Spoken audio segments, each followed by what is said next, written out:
अब हम पढ़ने जा रहे हैं parallel lines and the transversal. ठीक है, तो पैरेलल लाइन और इसके ट्रांसवर्सल के बारे में पढ़ना है। तो सबसे पहले पैरेलल लाइन होती क्या है? Parallel line is a infinite line is two lines, ठीक है, which never intersect each other. ठीक है, जो कि क्या होती हैं, दो लाइंस होती हैं और कभी भी एक दूसरे को कहीं पे भी कट नहीं करती हैं। उसका एग्जांपल हम देख सकते हैं जैसे कि रेलवे ट्रैक्स। ठीक है, रेलवे ट्रैक देखो कहीं भी मुड़ती भी हैं तो एक साथ सेम डिस्टेंस पे होती हैं, कभी भी एक दूसरे को कट नहीं करती हैं। ठीक है, तो वही नहीं, एक दूसरे को कट कभी नहीं करती हैं। दो पटरी है तो नहीं, तो वो पटरी नहीं, हम सिर्फ उन दोनों की बात कर रहे हैं जो सिंगल चल रहे हैं। ठीक है, अगल बगल से आके काटे वो नहीं, मतलब ये दो लाइन जो है ट्रेन की, जिस पे ट्रेन रन कर रही हो, उस लाइन को अगर देखें तो वो क्या कभी कट करती है या आपस में कभी मिलती है? नहीं, और हमेशा सब जगह सेम डिस्टेंस पे होती हैं। ठीक है, तो वो हम कह सकते हैं एक पैरेलल लाइन है। लेकिन अब अगर ट्रांसवर्सल की बात करें तो ट्रांसवर्सल क्या होता है? किसी भी लाइन को कट करने वाली लाइन जो होती है वो उसकी क्या होती है? ट्रांसवर्सल होती है। ठीक, अब ट्रांसवर्सल देख लिया, पैरेलल लाइन देख लिया, तो अब इसमें हमारा एक कई सारे टर्म्स आते हैं कि कौन कौन से एंगल इन दोनों लाइन्स के बीच में बन रहे हैं। ठीक है, तो इसके बारे में देखते हैं। तो सबसे पहला क्या होता है? करेस्पॉन्डिंग एंगल, दूसरा होता है अल्टरनेटिव एंगल,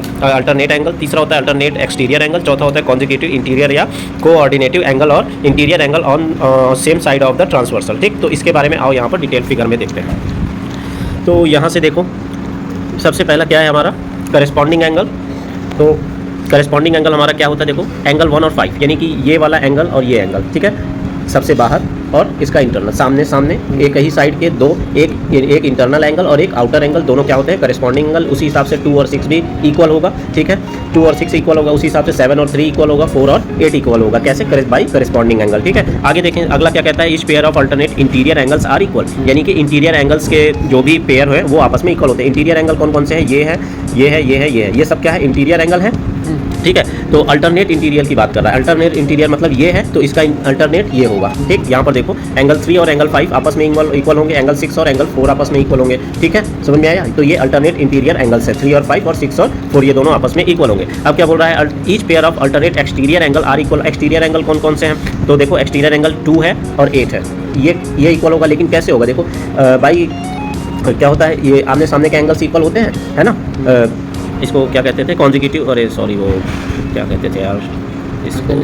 हाँ देखो, 2 और 4, एंगल 2 और 4 वर्टिकली अपोजिट से इक्वल हो गए। ठीक है, और अभी हमने क्या पढ़ा? अल्टरनेट इंटीरियर एंगल इक्वल होते हैं, तो 6 और 4 इक्वल हो गए। उसी हिसाब से 6 और 8 वर्टिकली अपोजिट से इक्वल हो गए। तो हम अल्टीमेटली कह सकते हैं कि एंगल 2 और एंगल 8 आर इक्वल। ठीक है, इसी तरीके से हम 7 और क्या सर, ये 3 हो गया, ये 5 हो गया। हाँ, हम इस तरीके से बोल सकते हैं कि एंगल 7 और एंगल 1 ये दोनों इक्वल होंगे। ठीक है, कैसे? वही तरीका, वर्टिकली अपोजिट से 1 और 3 इक्वल हो गया, अल्टरनेट इंटीरियर से 3 और 5 इक्वल हो गया, तो 5 और 7 इक्वल। इसका मतलब हम कह सकते हैं 7 किसके इक्वल है? 1 के। ठीक है, हाँ, आगे देखें, अगला क्या बोल रहा है? Each pair of co interior angles are supplementary. तो co interior angles are supplementary, supplementary का मतलब क्या होता है? 180 डिग्री। ठीक है, मतलब each pair of co interior मतलब अंदर वाले दो एंगल्स जो है, इन दोनों का सम क्या होता है? 180 डिग्री, यानी कि angle 4 plus angle 5 is equal to 180 degree, angle 3 plus angle 4 is equal to angle 3 plus angle 6 is equal to 180 degree. ठीक है, तो ये रहा पैरेलल लाइन का और उसके ट्रांसवर्सल के द्वारा बने हुए एंगल्स। ठीक है, थ्योरम हमें प्रूव करना है। If a transversal intersect two parallel lines then each pair of alternative interior angles are equal. तो इसके लिए सबसे पहले ये फिगर बना लेना। ठीक है, तो हाँ, फिगर ये बना लिया। अब इसके बाद देखो, इसमें सबसे पहले लिखो गिवन, लिख लिया। ठीक है, गिवन में क्या है? एक ट्रांसवर्सल दे रखा है, यानी कि गिवन अ ट्रांसवर्सल EF। ठीक है, अब लिखो इसमें ABCD, ये छोड़ दो, एंगल रिस्पेक्टिव। हाँ, हमें अच्छा 2 प्रूव में लिखो, 2 प्रूव लिखो, बहुत ज़्यादा चीज़ें नहीं लिखना है, सीधे से 2 प्रूव लिखो।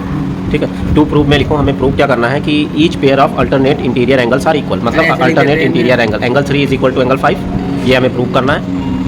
Angle 3 is equal to angle 5 and angle 6 is equal to angle 4। लिखा?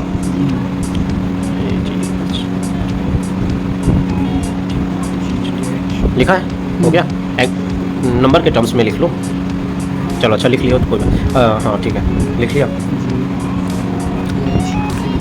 ठीक, हाँ, कंस्ट्रक्शन में ये सारे नंबर्स को शो कर देना है। ठीक है, कि कौन सा एंगल कौन सा है। ठीक, अब उसके बाद देखो हमें क्या करना है। देखो हमें कुछ प्रॉपर्टी पता है कि करेस्पॉन्डिंग एंगल क्या होता है, वर्टिकली अपोजिट एंगल्स क्या होते हैं, ये सारी चीज़ें पता है ना। तो देखो एंगल लिखो, एंगल 1 और 5 इज इक्वल एंगल 1, पहले वो लिखो प्रूफ हेडिंग डाल के उसमें लिखना है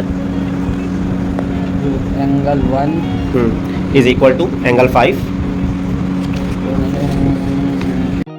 डैश करके लिखो बाई करेस्पॉन्डिंग एंगल, ठीक है, by corresponding angle, angle 1 is equal to angle 5, ठीक।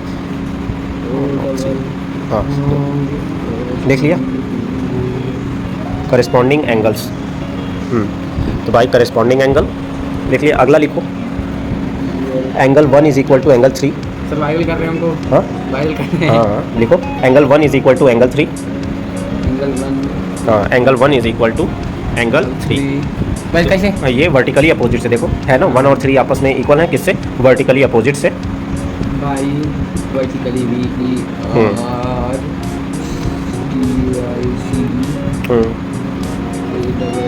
हाँ तो वर्टिकली अपोजिट। देन हम देखो लिख सकते हैं क्या, अब अगर दोनों इक्वेशंस को देखें तो हम 1 और 1 इक्वल है, तो angle 3 is equal to angle 5 लिख सकते हैं। लिखो वहाँ पे ये दोनों इक्वेशंस इक्वल हैं, तो अगर वो दोनों इक्वेशंस इक्वल हैं तो हम angle 3 is equal to angle 5 लिख सकते हैं। हाँ लिखो, ठीक है, by equation first and second. इसे फर्स्ट कर लो और इस नीचे वाले को करेस्पॉन्डिंग वाले को सेकेंड कर लो। अरे यहाँ लिख लिया करो, ऐसे नहीं लिखा जाता है, डैश करके इधर लिखो। हाँ ये फर्स्ट ये सेकेंड, ठीक है। तो इक्वेशन फर्स्ट एंड सेकेंड,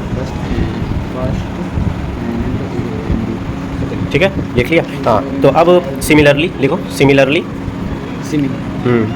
अब इसी तरह अब अगर देखो समझ लो यहीं पे देखो, अब एंगल 2 और एंगल 6 वही पहला करेस्पॉन्डिंग एंगल्स के थ्रू एंगल 2 और एंगल 6 सेम हो जाएंगे, हो जाएगा ना। तो एंगल 2 जो है वही एंगल 4 भी होगा, बाई वर्टिकली अपोजिट, ठीक है। अब जब एंगल 4 और 2 इक्वल है और तो हम क्या लिख सकते हैं, एंगल 2 के बराबर 4 है और एंगल 2 के बराबर 6 भी है, तो हम इसी हिसाब से लिख सकते हैं कि angle 6 is equal to angle 4, ठीक है। सिमिलर उसी प्रोसेस को यूज़ करते हुए लिखो आगे जल्दी से, angle 4 is equal to angle 6, similarly करके लिखो angle 4 is equal to angle 6, angle 6, ठीक है। तो अब हम कह सकते हैं लिखो सो या हेंस, हेंस हेंस क्या लिखना था हमको, कौन कौन सा अल्टरनेट इंटीरियर एंगल, यानी कि angle 5 is equal to angle 3 लिखो, angle 5 is equal to angle 3। हाँ और नंबर के नेम के टर्म्स में लिखेंगे तो एंगल AGH लिखो, एंगल AGH, एंगल हाँ AGH is equal to angle GHD लिखो, GHD। एंगल का सिंबल लगाओ दोनों इधर भी। हाँ एक और एंगल के लिए लिख लो, एंगल CHG लिखो, एंगल CHG एंड लिखो, एंड करके and angle CHG, angle CHG लिखो, एंगल CGH नहीं अगली लाइन में लिखो, वहाँ नहीं आ पाएगा। एंगल हाँ CHG नॉट GH, CHG हाँ is equal to angle BGH is equal to angle BGH, ठीक है, एंगल BGH, हेंस प्रूव्ड, ठीक है, प्रूव। तो ये पहला थियरम कंप्लीट।